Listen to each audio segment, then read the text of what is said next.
gente hoje vai entrar numa nova fase do curso de História da Igreja, né? Uma nova fase da história, e a gente vai começar a estudar a Revolução Francesa. Para estudar a Revolução Francesa, como a gente já aprendeu, todo fato histórico importante ele tem uma porção de antecedentes. Então, hoje a gente não vai entrar na Revolução propriamente dita, mas a gente vai tratar de alguns antecedentes da Revolução Francesa, particularmente do Iluminismo e dos Iluministas. O Iluminismo é um movimento que ocorreu na Europa, sobretudo na França, mas em todo lugar da Europa, um movimento filosófico que dominou a Europa então no século XVIII, que é justamente o século da Revolução Francesa, né? Por Iluminismo, da onde vem o nome Iluminismo, né? Porque os próprios iluministas eles diziam que defendiam la raison éclairée, né? A razão esclarecida, iluminada, né? E diziam então que eles estavam no século das luzes. Diziam que estavam no século das luzes para tentar se antepor à Idade Média. E o termo Idade das Trevas foi cunhado, foi inventado justamente nessa época pelos iluministas, né? Porque eles vão querer então difundir uma nova concepção de Idade Média, queria dizer que a Idade Média era uma época de trevas, porque a Idade Média foi uma época católica, daí o interesse em difamar a Idade Média, tá? Uma coisa que vai defender, a gente vai estudar isso hoje, que vai ficar bastante... é uma das grandes bandeiras do Iluminismo, é a questão da soberania da razão. A razão humana seria capaz de compreender tudo. Um desprezo da fé. A fé vai ser tida como uma espécie de superstição. E na questão social, política, o que vai ser defendido é o famoso contrato social de Rousseau. Isso a gente vai verificar também, né? O Iluminismo vai trazer um novo conceito de Estado. O Estado é importante, né, porque o homem é um ser social, mas a função do Estado é, sobretudo, cooperar com a Igreja na salvação das almas. Para o Iluminismo, o Estado agora tem como objetivo simplesmente promover o bem-estar das pessoas. As pessoas terem uma vida confortável, as pessoas terem uma vida satisfazendo todas as suas necessidades materiais, e não mais o Estado cooperando com a Igreja na salvação das almas. Por que isso é errado? Porque se cada indivíduo... O argumento é o seguinte: se cada indivíduo é uma criatura de Deus e está, portanto, obrigada a prestar culto a Deus, a sociedade, o Estado, que é um conjunto de pessoas, também está obrigada a prestar culto a Deus. Quem fez o homem social foi Deus. Deus poderia ter feito o homem diferente, não sendo um homem um ser social. Como é que eu provo que o homem é um ser social? O homem nasce de uma sociedade, né, da sociedade conjugal. Depois o homem não consegue viver sem ser em sociedade. Ninguém é capaz de prover tudo que é necessário para a sua subsistência. Nós precisamos uns dos outros. Ora, Deus, então, que fez o homem social. Deus poderia ter feito diferente, mas não fez. Então, a sociedade ela é uma consequência do modo como Deus fez o homem. Portanto, se cada homem está obrigado a prestar culto a Deus individualmente, também a sociedade tem que prestar culto a Deus. Então, um dos papéis do Estado é cooperar com a salvação das almas e a maior glória de Deus. Claro que o Estado tem que se preocupar com a administração material da sociedade. Esse é o papel dele. Mas sempre visando o bem das almas. Então o Estado nunca vai poder aprovar leis que contrariem a lei de Deus. Isso é um absurdo, né? Como há hoje, por exemplo. Então é nessa época que vai começar a se defender também uma separação entre igreja e Estado. Nunca houve sociedade em que a religião fosse separada do Estado. Isso vai começar a surgir agora, né? É nessa época também que vai se dar o embasamento teórico para o absolutismo. isso aqui é importante falar, as pessoas normalmente confundem monarquia com absolutismo. Então muitas pessoas vão criticar o absolutismo, vão criticar a monarquia, dando características do absolutismo. O absolutismo é justamente a corrupção da monarquia. Então esse absolutismo da Renascença, ele é uma característica, uma corrupção da verdadeira monarquia. E esse absolutismo vai ser defendido, teoricamente, justamente nessa época. Vai ser defendido, por exemplo, por Thomas Hobbes. Thomas Hobbes vai dizer que não existia, antes de haver uma legislação soberana, não existia justo ou injusto. Tal ato passa a ser justo ou passa a ser injusto à medida que o rei determina se aquilo é certo ou errado. Esse é o mais completo absolutismo. A gente verifica então que o que o absolutismo defendia, que é o poder absoluto do soberano, é o que defende hoje a democracia. Só que a democracia não coloca o poder absoluto no soberano, coloca na maioria. Então hoje não existe mais, para a democracia, não existe mais certo ou errado. É certo aquilo que a maioria define como certo. Então se a maioria no Brasil escolher que o aborto é bom, o aborto passa a ser bom no Brasil porque a maioria decidiu. Se decide que a pena de morte não pode, a pena de morte passa a ser má porque a maioria assim o quis. Então esse poder absoluto que era dado ao rei no Renascimento, hoje é dado à maioria. Não existe mais certo ou errado, toda a verdade é relativa. A maioria que vai definir se aquilo é certo ou não.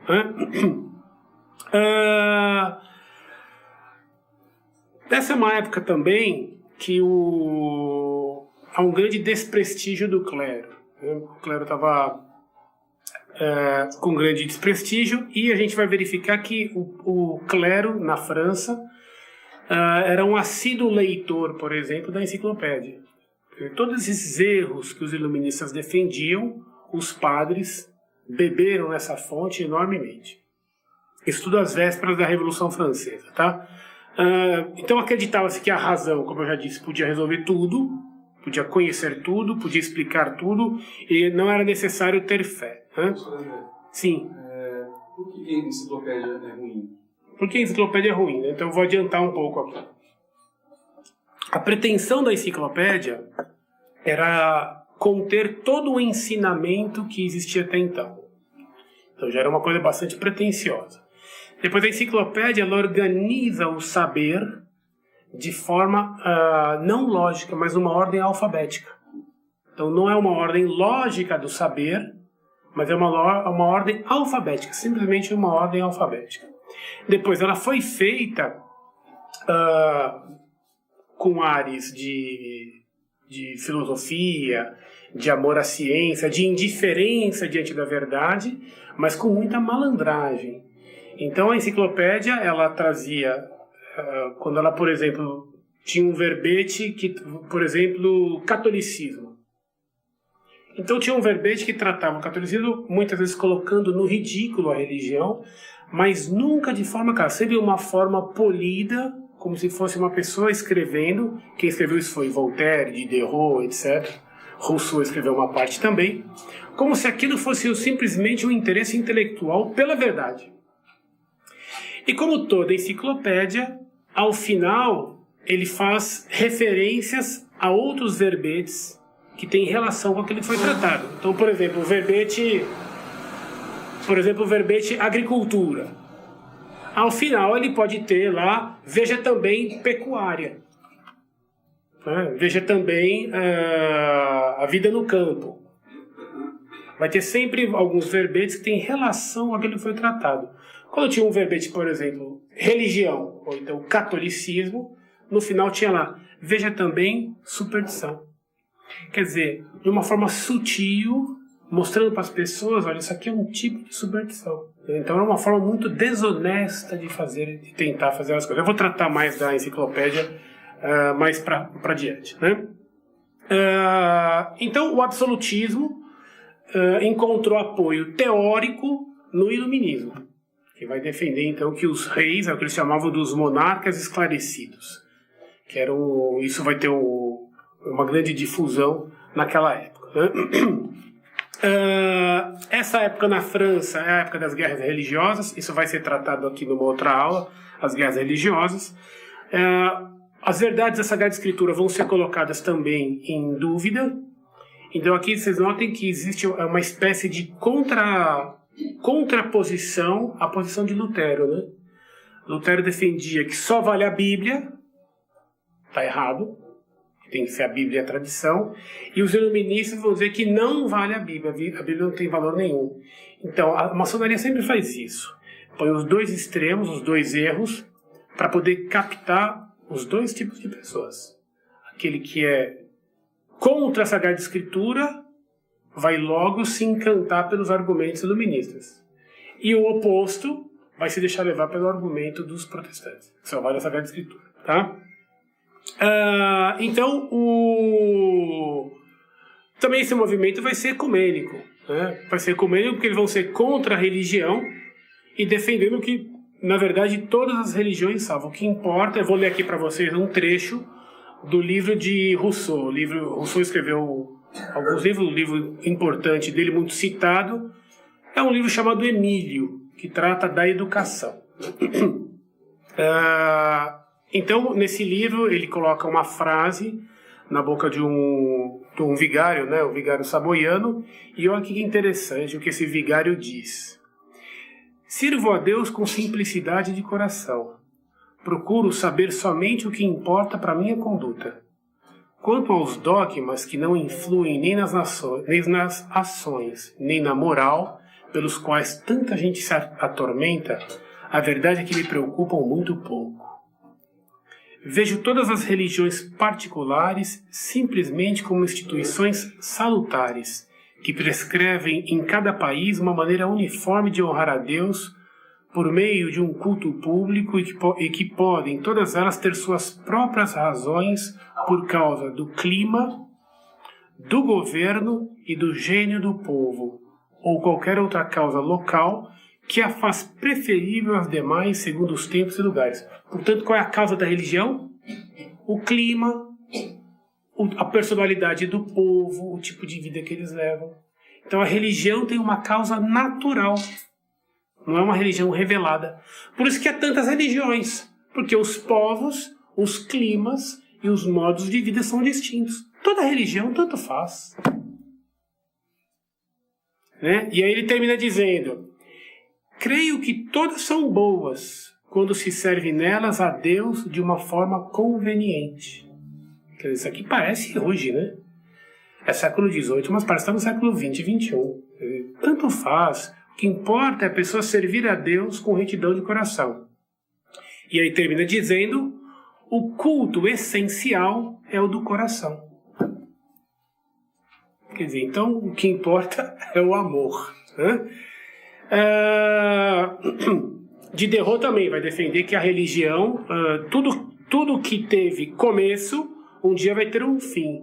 E ele diz que todas as religiões se sabe qual foi o começo, portanto todas elas vão acabar. Dizendo que as religiões têm nenhuma importância.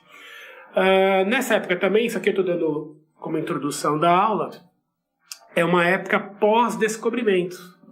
E os iluministas vão usar muito a questão dos novos povos descobertos para ensinar o indiferentismo religioso, que vão dizer, eles vão inventar a teoria do bom selvagem.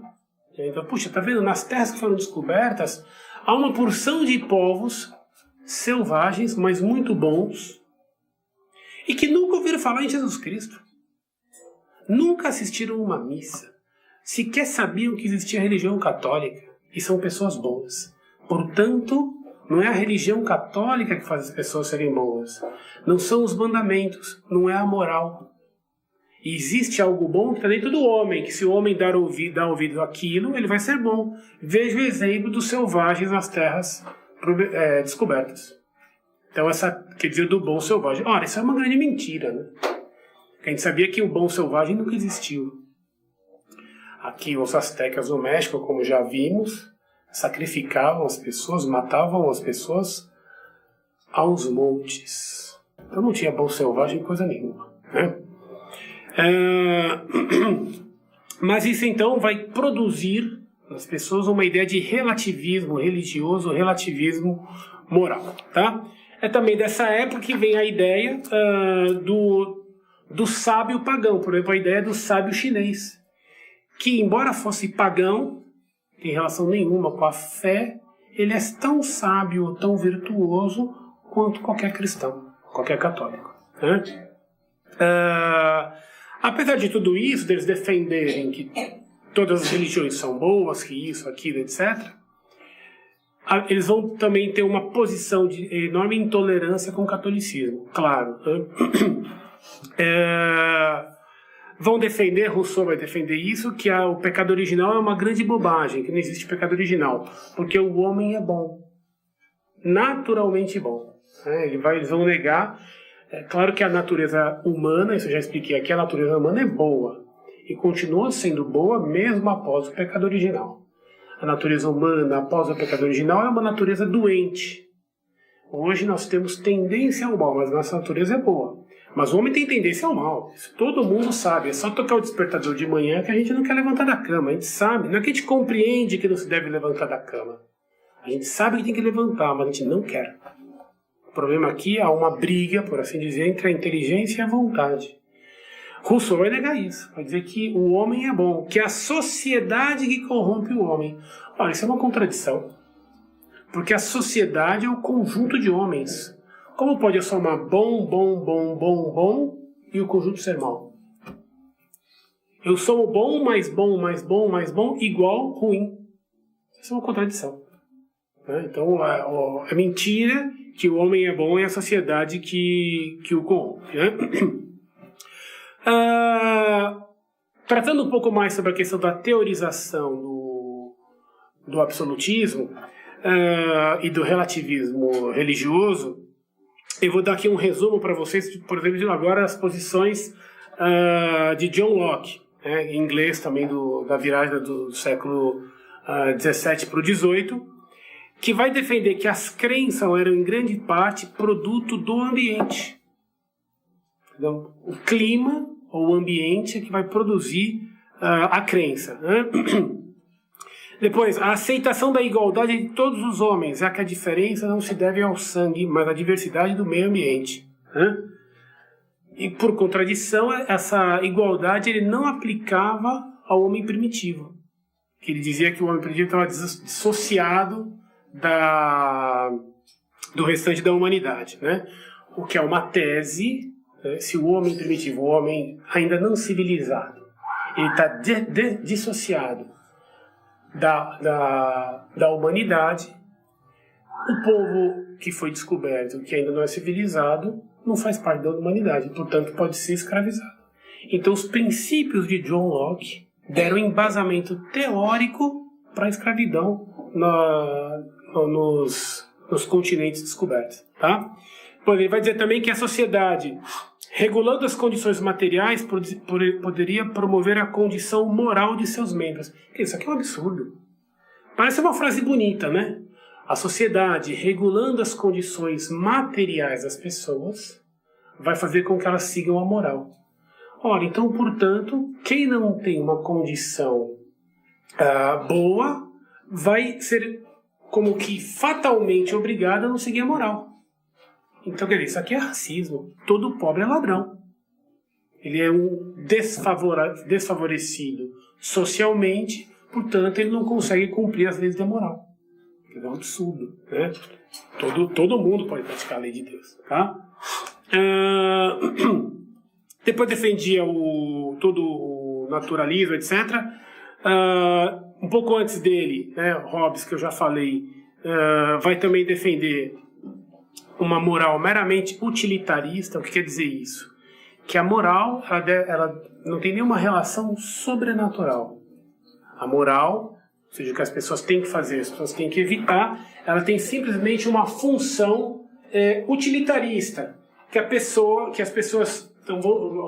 a moral tem que ser preservada para que as pessoas... para que haja paz no Estado. Não existe ofensa a Deus.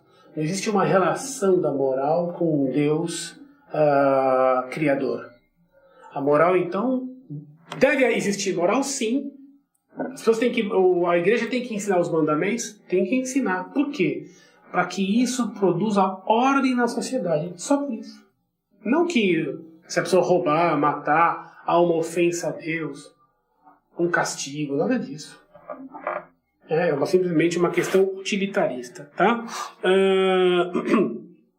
Vai ser defendido, por exemplo, por um inglês, um anglicano, era clérigo, chamado Samuel Clarke, que ele não se interessava tanto pelos atributos de Deus quanto pelos deveres do homem, que ele não queria se ocupar da providência divina, senão do que devem realizar os homens. Quer dizer, não deve se preocupar com a providência divina, deve se preocupar com aquilo que os homens têm que fazer. Seria um absurdo, é o contrário do que ensinava Santo Inácio. Santo Inácio dizia que a gente tem que agir como se tudo dependesse só de nós e nada de Deus. E rezar e ter confiança, como se tudo dependesse só de Deus e nada de nós. Então tem que confiar na providência. Todo pai de família sabe disso. Né? Tem que acordar cedo, trabalhar duro, mas confiar em Deus. Como dizia Santa Joana d'Arc, os soldados combaterão e Deus dará a vitória. Não adianta querer fazer tudo sem a ajuda de Deus e não adianta ficar deitado eternamente em berço esplêndido, só esperando a ajuda de Deus, sem se esforçar. Isso também não leva a nada. Então, tem que se esforçar e confiar na providência divina. Depois, defendiam também que o cristianismo deveria ser razoável. O que quer dizer ser razoável? O cristianismo ele é razoável, mas razoável no sentido de não ter nada que fosse superior à razão. Quer dizer, sendo contra os mistérios. O que é um mistério? Um mistério de fé. É algo que está acima da nossa inteligência.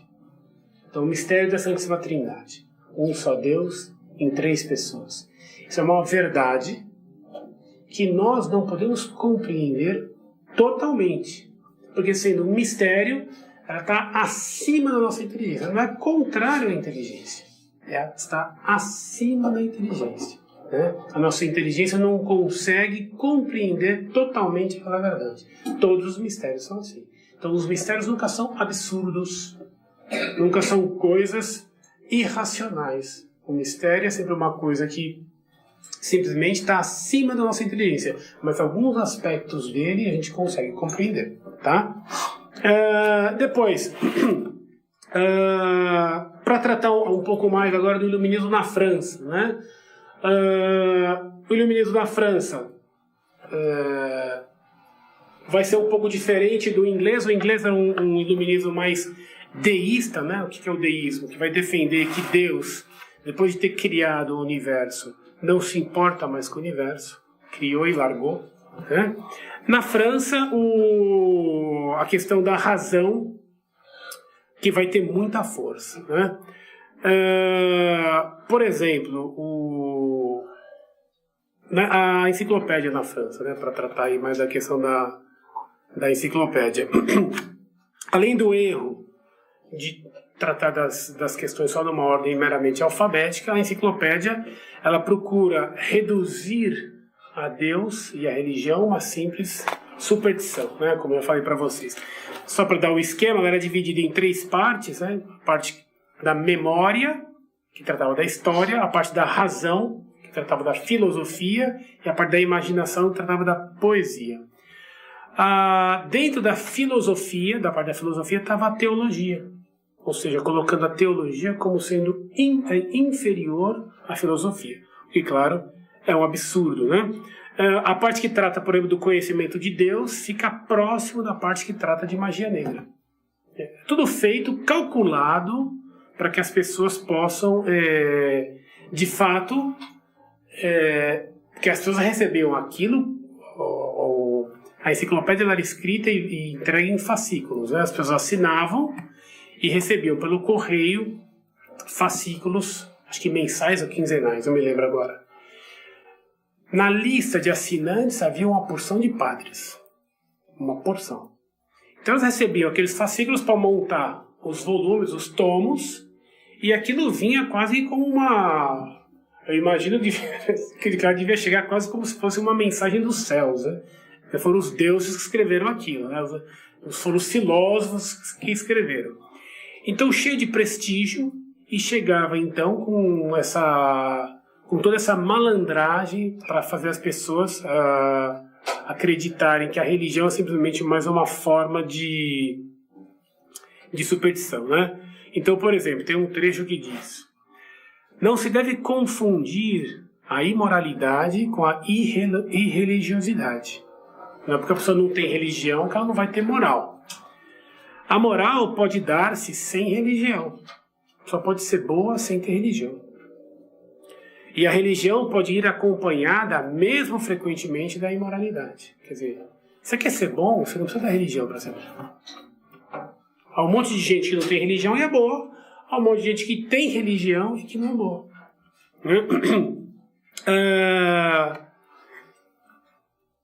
Olha isso aqui que interessante, né? No artigo sobre cristianismo, o verbete cristianismo foi escrito por Diderot. Lá ele ataca a igreja, né, usando esse esquema. Então, junto a uma casca de respeito pela sublime religião de Jesus, né, todo respeitoso, ele coloca questionamentos que visam rechaçar a moral. Então, por exemplo, ele critica a igreja por a igreja combater as modas. Porque diz, a igreja combatendo as modas, ela vai prejudicar o comércio. Prejudicando o comércio, prejudica o Estado. Entenderam? Depois, coloca, devido, pois, à sua própria Constituição, o cristianismo é pouco apropriado para reportar a felicidade aos Estados. Quer dizer, o cristianismo não produz a felicidade. Né? Então, essa era toda essa casca de... A enciclopédia foi condenada, né? Condenada por Clemente XIII. Dizendo que ela era perniciosa à religião e aos costumes. Então, depois agora, enfim, isso aqui é para a gente ter um pano de fundo da mentalidade que existia na Europa e sobretudo na França às vésperas da Revolução Francesa. Todas essas ideias foram entrando em toda a população. O clero, como eu disse, lia a enciclopédia, a nobreza lia a enciclopédia, o rei da França lia a enciclopédia. Todas essas ideias estavam em toda a nobreza e em todo o clero. Por isso que quando começou a Revolução, houve pouca resistência no começo. Foi quando a Revolução começou uma perseguição mais violenta à religião, à missa, etc., que aí houve resistência. Mas no começo, essa era a ideia reinante. Todo mundo, o rei inclusive, apoiava essas ideias e tinha todas as ideias iluministas e todas as ideias da enciclopédia. Né? Então, quando havia as peças de teatro contra a igreja, contra a monarquia, o rei ia assistir. A rainha ia assistir. Né? A igreja, então, a religião foi colocada fora de moda. A pessoa que tinha religião era uma pessoa sem cultura, era um caipira. Uma pessoa que rezava, que tinha fé, era uma pessoa fora da moda, uma pessoa que não pensava. Uma pessoa cheia de superstições, de escrúpulos e que se deixava dominar por isso. Segundo Kant, ela era culpada por isso. A pessoa que se deixava dominar por essas coisas, não deixando a sua inteligência se desenvolver, ela tinha culpa por isso. A pessoa tinha que se libertar de toda essa religião. Os principais, então, profetas dessa nova religião que cultuava a razão, né, vão ser os enciclopedistas. Né? Um dos mais famosos deles era Rousseau, né, Jean-Jacques Rousseau. Rousseau, ele foi educado no calvinismo, foi criado longe dos pais. Os pais morreram quando ele era bem pequeno, e ele então, assim, já bem pequeno, teve que se virar muito. Então, até roubos ele praticou. Né? Então, é uma pessoa que não tinha muita moral. Teve várias mulheres, uma pessoa que não vivia bem, e teve 5 filhos. Todos os 5 filhos ele colocou no orfanato, não criou nenhum dos filhos. e escreveu um livro, o Emílio, ensinando como se deve educar uma criança. Como pode um homem desse, que pôs os 5 filhos do orfanato, escrever um livro ensinando como os outros têm que educar as crianças? E o livro é um absurdo. Ele defende que o garoto tem que ser criado, isolado, ele vai ter um tutor e nunca deve ver uma menina. Jamais. Totalmente isolado. Né? Então, só depois de grande, o que mais que isso? Isso é um tipo de ganso, que era uma moça. Quer dizer, uma coisa louca. Uma coisa louca. Né? Então, esse homem vai defender, então, que para se alcançar o bem, é preciso evitar toda correção e esforço. O homem é naturalmente bom. Então, toda a nossa educação moderna é baseada em Rousseau, hein? Toda a nossa educação moderna, que não pode reprovar o aluno, não pode dar nota baixa, vai traumatizar. Tudo isso não pode prender o bandido. A culpa é da sociedade, o bandido é bom. No fundo, nós temos que acreditar que ele é bom. Tudo isso aqui vem de Rousseau, né? Toda a decadência da sociedade moderna vem das ideias de Rousseau, né?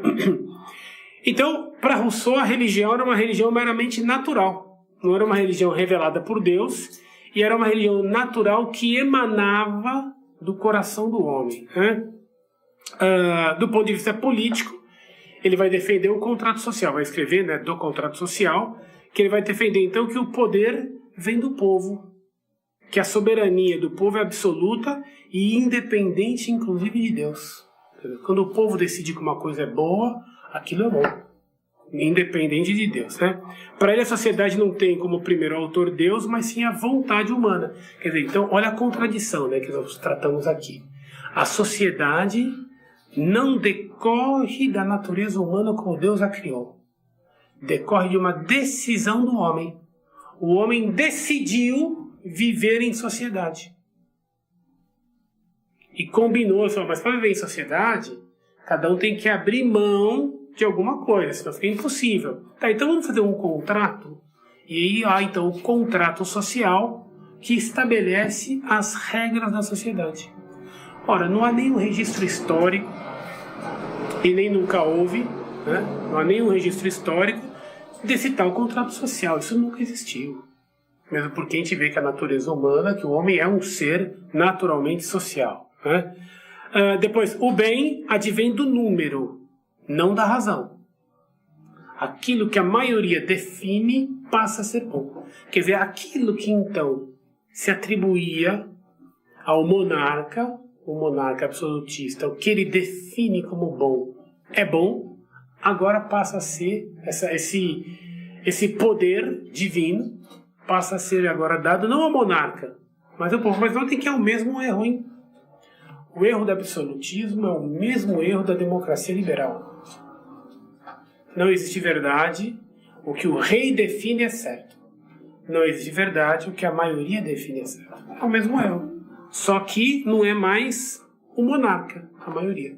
Tá? Ficou claro isso aqui? Isso aqui é bem importante, né?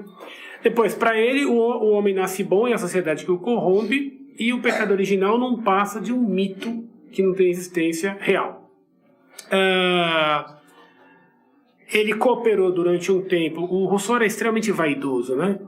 Então ele vai cooperar durante um tempo com a enciclopédia, mas tempo depois ele rompeu com os enciclopedistas e não contribuiu mais, né? Para vocês terem uma ideia, como ele era vaidoso, ele chegou a dizer: aquele que não se entusiasma por mim não é digno de mim. Quer dizer, é uma frase típica de Dr. Plínio TFP, né? Aquele que não se entusiasma por mim não é digno por mim. Depois uma outra frase dele: de todos os homens que observei em minha vida, ninguém era melhor que eu. E colocou 5 filhos no orfanato.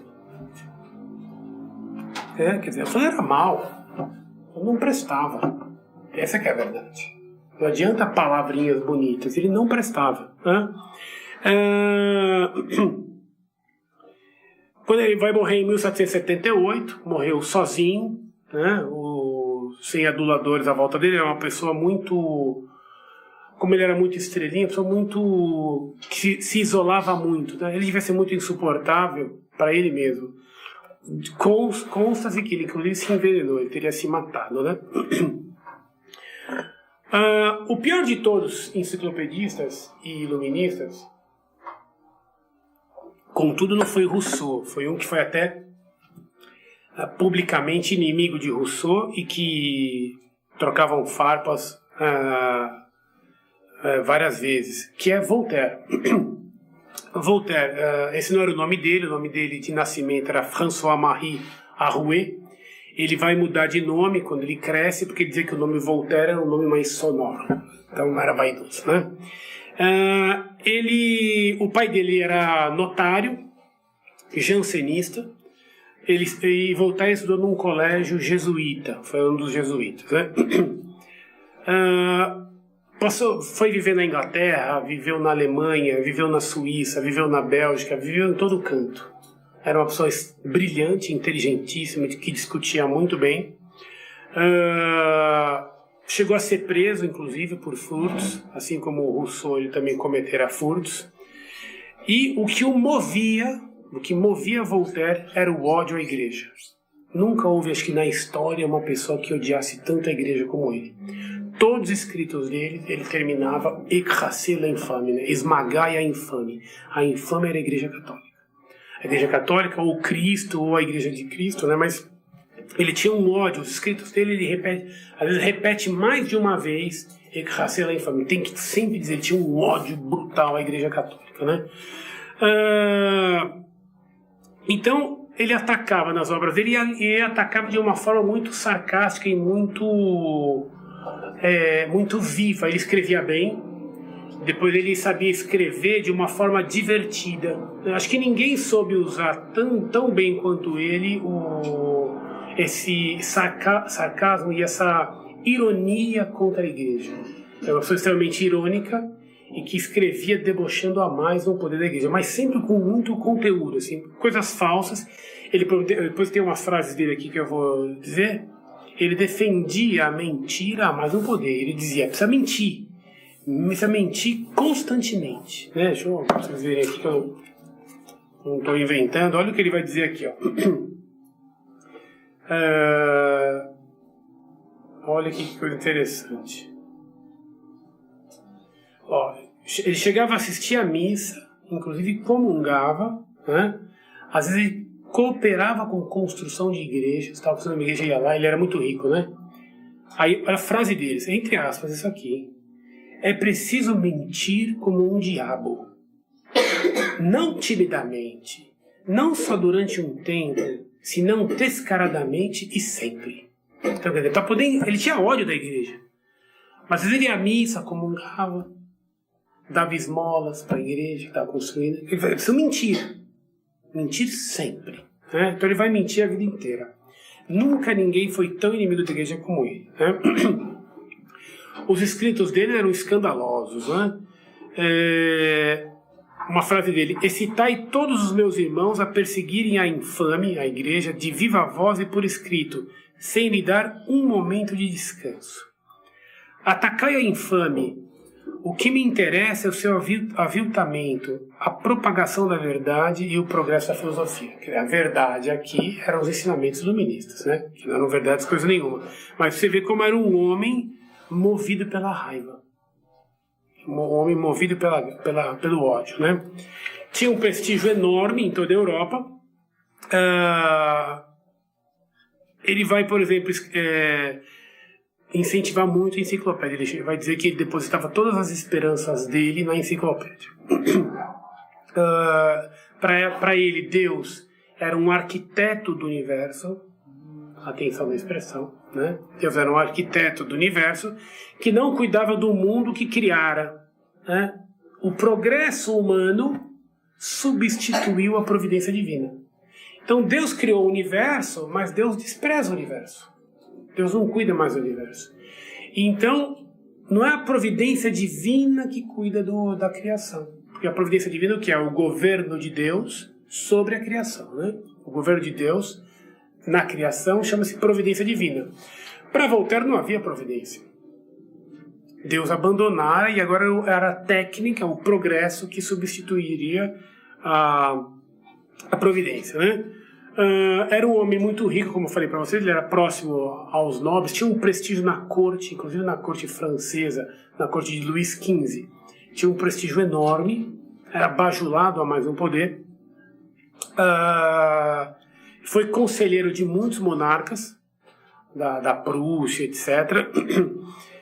Rousseau era contra a monarquia. Voltaire não, porque a monarquia protegia ele tinha o favor do rei, então ele desprezava o povo.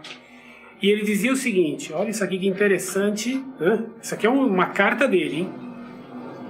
Se o povo chega a raciocinar, tudo está perdido. Será sempre bárbaro o povo. É um animal que precisa de canga, de aguilhão e de ferro. O povo em França necessita ser levado a pontapés. É o que eu faço. Tem um desprezo pelas pessoas único. Né? Ele negava ao povo até o direito de ser educado. As pessoas não podiam receber educação, podiam receber formação. Isso é uma coisa tremenda, hein? O contrário do que a igreja sempre fez. Né? Depois olha o que ele vai dizer. É preciso criticar os autores que não pensam como nós. É preciso envenenar habilmente a sua conduta. É preciso colocar as suas ações sob uma luz odiosa. Se os fatos nos faltam, há que expô-los, fingindo calar uma parte de suas faltas. Tudo é permitido contra eles. Quando é para atacar os inimigos, pode tudo. Né? Depois aqui... quando foi... Esse homem tinha um prestígio enorme, né? Quando foi em 1758, ele era muito amigo de D'Alembert. D'Alembert era um enciclopedista. Ele escreveu, daqui a 20 anos, Deus estará vencido.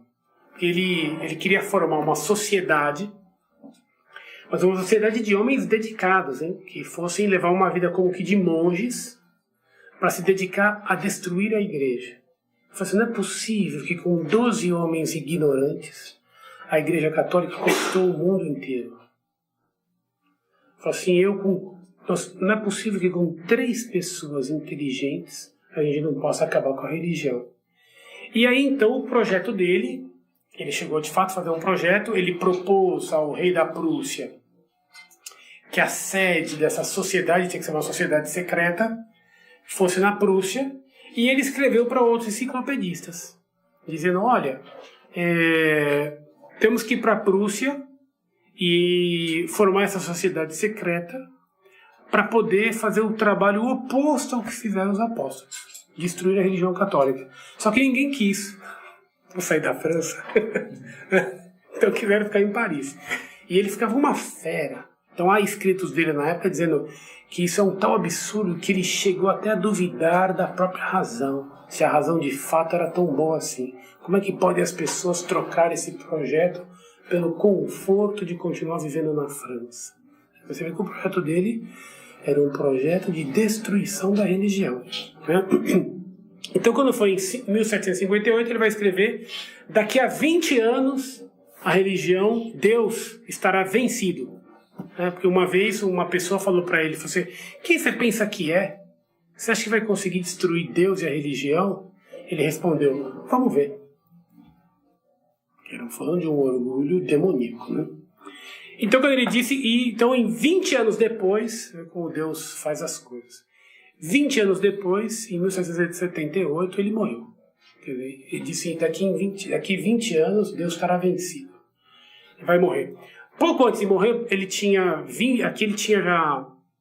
saíra de Paris em 50 e poucos, acho que 54.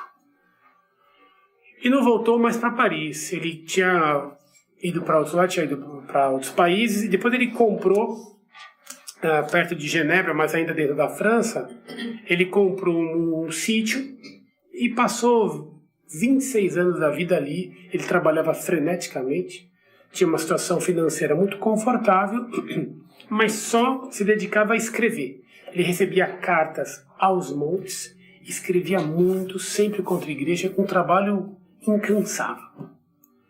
E então, no fim da vida, em 1778, pouco antes de morrer, ele vai a Paris, que ele não ia a Paris há tantos anos, né? A visita dele a Paris foi uma apoteose. Ele foi recebido como um deus. Notem que interessante isso que eu vou dizer agora.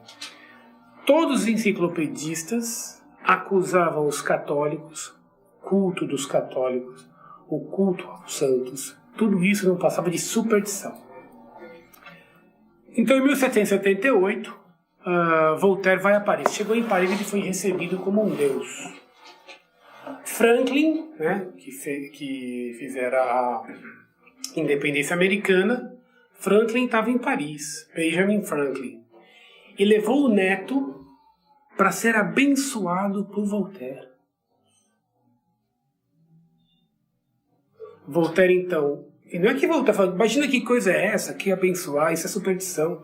Voltaire colocou as mãos sobre a cabeça do menino e disse: Deus, liberdade, tolerância. Quer dizer, isso parece uma coisa de louco. Quer dizer, um homem que a vida inteira zombou da religião, agora ele virou Deus. E aí, nessa ocasião, ele estava sendo encenada no teatro uma peça dele, chamada Irene, e ele foi assistir a peça. A rainha foi assistir a peça, que era uma vergonha, né? A nobreza estava numa decadência enorme. Na peça, então, ele foi aclamado, foi coroado. Estão me sufocando, que estão me coroando, ele dizia. Quando acabou a peça, fecharam-se as cortinas. Daqui a pouco sobem as cortinas de novo. No meio do palco tinha um busto em mármore de Voltaire. O busto dele foi coroado. Vieram todos os atores, fizeram uma encenação e todos os atores beijavam o busto dele em mármore. Quer dizer, Voltaire foi cultuado em vida. Depois ele foi aclamado na saída do teatro, foi levado até a carruagem dele. As pessoas beijavam ele, beijavam a mão dele, beijavam a roupa dele, beijavam o cavalo da carruagem. Quer dizer, olha que coisa tremenda. Zombaram a vida inteira da religião católica, do culto aos santos, e agora até o cavalo dele era beijado. Até o cavalo dele virou relíquia. Quer dizer, uma coisa tremenda. O homem foi cultuado em vida. Dali a um tanto, ele ficou mal e ia morrer. Né? Isso aqui é importante porque os católicos, muitos dizem, não, Voltaire se converteu e morreu católico. Não foi bem assim, né? Ele ficou bem mal e de fato ele pediu para chamar um padre. O padre foi visitar, ele estava para morrer, vomitando sangue, etc. Desculpa dizer isso, é desagradável, mas ele estava morrendo mesmo. Ele então esboçou o desejo de se confessar. O padre falou, você precisa fazer uma retratação, era um padre jesuíta. Tem que fazer uma retratação.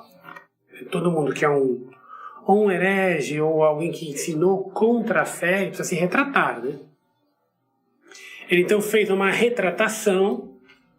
A retratação ele assinou, o padre assinou, havia testemunhas, as testemunhas assinaram, isso tem os documentos, isso é verdade. E ele se confessou. Ele se confessou e depois recobrou a saúde. Recobrou a saúde e voltou a atacar a igreja. Ele se confessou, acho que foi em março de 78. Ele vai morrer em agosto, se eu não me engano. Não me lembro agora aqui exatamente. Mas ele vai morrer meses depois. Ele voltou a atacar a igreja. E o fato dele ter se confessado foi uma desmoralização para todos os bajuladores dele, né? Quando ele fica mal de novo, consta até que ele chamou o padre novamente, mas os discípulos deles não permitiram que o padre fosse vê-lo. Então ele morreu sem receber os sacramentos, né? Queira Deus que ele tenha se arrependido, mas esse homem não valia nada, né? Precisa ver, ele mentiu a vida inteira, né? Mentiu a vida inteira. Será que aquele estava encenando? Queira Deus que não.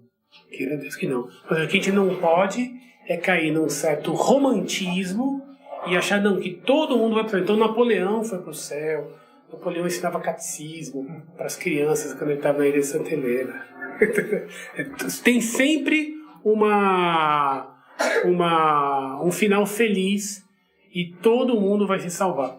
Claro que Deus quer salvar todo mundo e muito provavelmente o número daqueles que se salva é muito maior do que a gente imagina. Mas a gente não pode cair numa ingenuidade e achar que sem mais nem menos todo mundo vai para o céu. Quem se arrepende e pede perdão, Deus perdoa. Mas a gente não pode ter uma visão romântica dessas coisas, tá bom? Então, Voltaire vai morrer em 1773 com 78, às vésperas da Revolução Francesa, com 83 anos de idade, tá? Outro importante iluminista é D'Alembert, né? D'Alembert era um grande amigo e se fez discípulo de Voltaire. Ele estudou num colégio jansenista. Os jansenistas, como vocês estão vendo, tinham muita força na França. Recebeu bacharelado em artes. Depois se dedicou a dar aulas de matemática, né? Se dedicou à matemática. Com 23 anos de idade, ele foi eleito para a Academia de Ciências em Paris.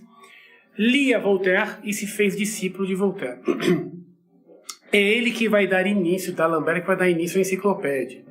Ele vai escrever um chamado Discurso Preliminar em 1751 e é daqui que vai começar a enciclopédia, tá? Ele afirmava que olha o cinismo, né? Isso aqui é bom para a gente ver. Essas pessoas atacavam a igreja, mas só atacavam dizendo eu sou inimigo da igreja. Então, por exemplo, D'Alembert dizia que as provas da existência de Deus, de São Tomás de Aquino e de Aristóteles, as 5 vias, né, eram insuficientes. As provas da existência de Deus eram insuficientes. E ele dizia e eu digo isso em respeito a Deus, porque eu acho que Deus não merece provas insuficientes. Quer dizer, olha que bandido. Puxa, mas olha, acho que Deus merecia provas melhores. Então ele diz que as provas de existência de Deus são insuficientes por respeito a Deus. Ele era hostil à igreja, né? Atacava a moral e também os mandamentos. E apesar disso, apesar de ser contra a igreja, ele frequentava ambientes católicos, de escritores católicos, etc., trabalhando como espião, para poder conhecer a vida das pessoas e depois reportar tudo para Voltaire, porque eram pessoas com as quais Voltaire mantinha debates, né? Então o D'Alembert se infiltrava nos meios católicos para pegar informação da vida das pessoas, depois passava tudo para Voltaire saber se a pessoa tinha algum problema, etc., para atacá-lo e desmoralizá-lo, né? Ele vai morrer, D'Alembert, em Paris, 5 anos depois de Voltaire, vai morrer em 83. Ele tinha um amigo chamado Condorcet, que quando viu que ele ia morrer, ficou preocupado se no final da vida ele ia demonstrar algum arrependimento e algum desejo de se confessar, né? Então, quando veio um sacerdote para visitar D'Alembert que estava à morte, eles não deixaram o sacerdote entrar, não permitiram que o sacerdote entrava. O autor que eu li até diz que provavelmente ele teria se confessado se o padre tivesse conseguido entrar, né? Então esse amigo dele que comenta, fala, se eu não tivesse lá, o padre teria entrado e ele teria se confessado. Ia ser uma desmoralização. Ele teria mergulhado, ele disse. Teria caído, né? Então ele se orgulhava depois contando a morte do amigo, a morte do D'Alembert, dizendo que ele morreu sem se confessar, né? Isso é que é amigo, né? Um outro, que era um cara de pau de marca maior, junto com D'Alembert, era o chamado Diderot, ficou famoso também, né? Diderot era de uma família rica e a família dele produzia facas há mais de 20 anos, né? E o pai dele queria que ele ficasse padre e matriculou num colégio jesuíta, né? Mas ele, antes de terminar o curso secundário, ele não gostava muito de estudar, não quis seguir o sacerdócio, nem a carreira universitária, e ele então ganhou a vida dando aulas de matemática, né? É ele que dava aulas de matemática, não o D'Alembert. Ganhou a vida dando aulas de matemática e fazendo traduções, né? O biógrafo dele disse que ele tinha 63 modos diferentes de obter dinheiro. Quer dizer, era um charlatão de primeira, né? Um espertalhão de primeira. Em Paris, ele obteve o título de mestre em artes e vivia da forma desregrada, quer dizer, vivia gozando a vida, né?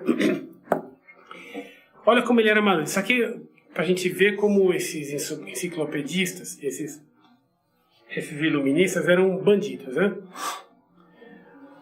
O Diderot combinava com o D'Alembert, os dois eram amigos. Então eles em Paris iam visitar um café. Então, nessa época os cafés estavam na moda, né? As pessoas iam sempre a cafés para conversar. Estava na moda também todos esses círculos de conversa, assim, isso aí estava muito na moda na época, né?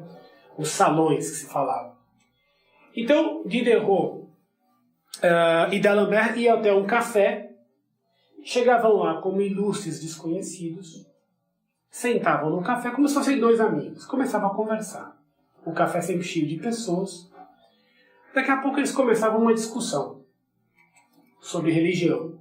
Um se fazia de católico e o outro se fazia de filósofo, de iluminado.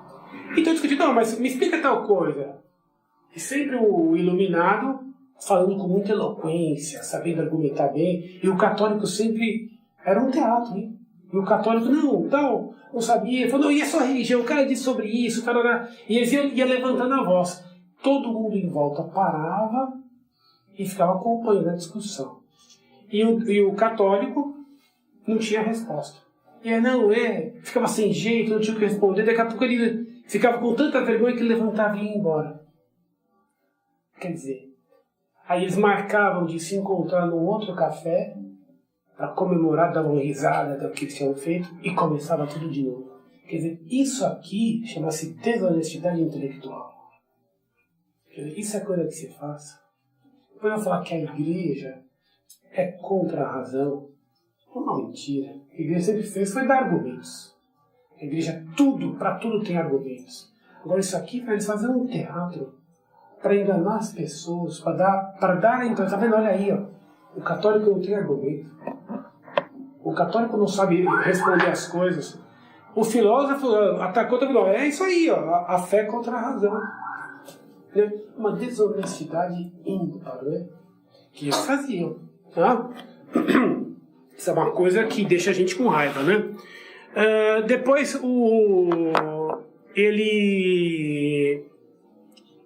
Diderot, em 53, publicou uma obra chamada Interpretação da Natureza, né, onde ele vai defender a eternidade da matéria. Eles eram materialistas, portanto, né, racionalistas materialistas. A matéria, evidentemente, não pode ser eterna, porque a matéria tem potência. Aquilo que tem potência não é eterno. Né? Depois ele vai também escrever muitos artigos. Pra vocês terem uma ideia, ele escreveu mais de 5.000 artigos para a enciclopédia. Foi uma das pessoas que mais trabalhou para a enciclopédia. Né? Quando ele já está na... Olha que interessante, né? Para conseguir escrever a enciclopédia, ele precisava de apoio, de assinantes, etc. Gente que mantivesse todo aquele trabalho vivo. Ele então vai ter o apoio de famílias, muitas famílias francesas, bispos, todo mundo que assinava a enciclopédia. No final da vida, quando ele estava para morrer, ele vai morrer em 1784, um empregado dele recomendou que ele chamasse um padre para se confessar. Ele aceitou, então veio lá um padre. Isso aqui era muito comum, porque tem que ter ideia que nessa época todo mundo ia à missa. Nessa época todo mundo tinha alguma formação religiosa. Né? Havia ainda, nem que fosse para muitos, uma casca, mas o catolicismo ainda era muito presente. Então uma pessoa morrer e levar um padre era algo muito comum. E por isso que esse empregado dele sugere que leve um padre na hora dele morrer. Ele aceitou, mas os amigos dele estavam olhando tudo de perto. Ih, mandou chamar o padre. Quando chegou o padre, os amigos dele foram falar com ele, né? Com o Gideon, falou, não, por que você chamou um padre? A sua doença não é grave, você não vai morrer. Você tá bem. Ih, daqui pra você morrer, meu cara, você tá longe. E foram tranquilizando ele para ele não ter medo da morte que estava chegando, né? Porque eles tinham medo da desmoralização, né? E aí falou para ele, sabe o que você precisaria? Você precisaria tomar um pouco de ar puro do campo. Conseguiram, então, convencê-lo, ele não recebeu o padre e levaram ele embora de Paris. Levaram ele e não contaram para onde levaram. Só trouxeram ele de volta para Paris depois de morto. Então também morreu sem receber os sacramentos. Né? Isso aqui é bom para a gente aprender, né? Que tal vida, tal morte. A pessoa, como o padre Divaldo ensinou outro dia, a pessoa que não procurou Nosso Senhor durante a vida, Nosso Senhor provavelmente não vai procurá-lo na hora da morte. Né? Então, esses aqui até que Nosso Senhor foi procurar, mas os amigos que eles tiveram tão ruins que não permitiam que eles recebessem os sacramentos. Por que isso aqui é importante a gente estudar? Todas essas ideias, que eu passei muito rapidamente, que numa aula não dá para a gente aprofundar tanto, foram as ideias que geraram a Revolução Francesa. Quando chegou a Revolução Francesa, eram essas ideias que os iluministas ensinavam, essa ideia de uma religião muitas vezes natural, que a função da religião na sociedade é meramente prática e utilitária, que é importante defender a moral. Mas por que é importante defender a moral? Simplesmente para que haja ordem na sociedade. Nada mais que isso. Todos esses princípios foram penetrando na sociedade. Os padres liam muito isso aqui. Na Revolução Francesa, quando foi se ver os assinantes da enciclopédia, muitos eram padres. Depois, a nobreza lia muito isso aqui. Então, o que vai acontecer? Você vai ter um clero mal formado, que não está convencido dos direitos de Deus e da igreja na sociedade. Depois você vai ter uma nobreza com medo do poder que tem. O rei da França, isso é uma coisa tremenda, com vergonha da nobreza e achando que o poder que eles têm, pelo menos teoricamente, dadas essas leituras, que o poder não vem de Deus, o poder vem do povo. E que o Estado deve ser separado da religião. A união igreja-Estado é uma coisa que sempre houve em todas as sociedades. Isso até no paganismo, que é uma coisa natural. A religião, todo Estado, o Estado tem que ter religião, porque é a religião que vai dar ao Estado o reto direcionamento. Quando a gente diz que o Estado tem que estar unido à Igreja, não quer dizer que a Igreja deve mandar no Estado. Nem vice-versa. O Estado, quer dizer com isso é que o Estado tem que ajudar a Igreja a atingir o objetivo supremo de salvação das almas. Então, o que quer dizer união entre Igreja e Estado? Quer dizer que o Estado tem que ajudar a Igreja a promover a salvação das almas. Ajudar como? Materialmente. Materialmente, dando condições materiais para que a igreja possa ensinar, para que a igreja possa promover o culto, para que a igreja possa fazer o seu apostolado. Não quer dizer que a igreja vai mandar no Estado, que se tem uma questão meramente civil para ser resolvida, por exemplo, se vai se abrir uma estrada ou não em determinado lugar. Isso é atribuição do Estado, a igreja não se mete nisso. Mas a questão da educação, quem deve educar é a igreja. Porque foi para a igreja que Cristo disse ide ensinai. Cristo não disse ide ensinai para o império. Não disse ide ensinai para o Estado. Disse ide ensinar a igreja. Então é para toda a igreja ensinar, não o Estado. O Estado tem que apoiar a igreja. Compreenderam isso? Isso é bem importante. Então a união igreja-Estado não quer dizer que a igreja vai mandar no Estado. Aquilo que é de esfera do Estado, o Estado manda. Mas o Estado não pode também criar uma lei que vai contra a lei de Deus. Não pode aprovar o aborto. Não pode aprovar a união homossexual.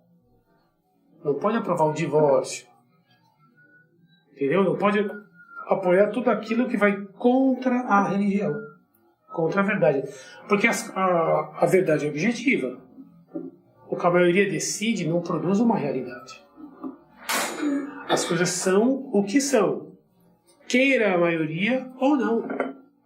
Então a maioria não produz uma realidade. Assim como o rei não produziu uma realidade, a maioria não produz uma realidade. Então a união igreja-estado, desde que seja com a verdadeira religião, que é a católica, é algo necessário e é de justiça.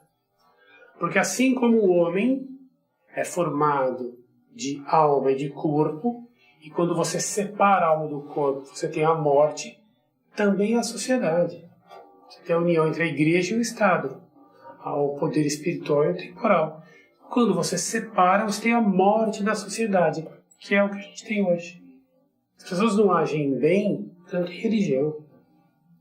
O que vai deter o banditismo? O que vai deter o banditismo? É a lei de Deus. Se as pessoas praticassem os 10 mandamentos, todos os problemas da sociedade estariam resolvidos. Né? Mas isso, desde que houve a separação entre igreja e Estado, que vem essa crise. Tá? E aqui nessa época, ainda oficialmente, a igreja era unida ao Estado. Mas aqui já com um conceito, uma concepção torta dessa união, uma concepção torta do que deve ser, por exemplo, o papel da moral da sociedade.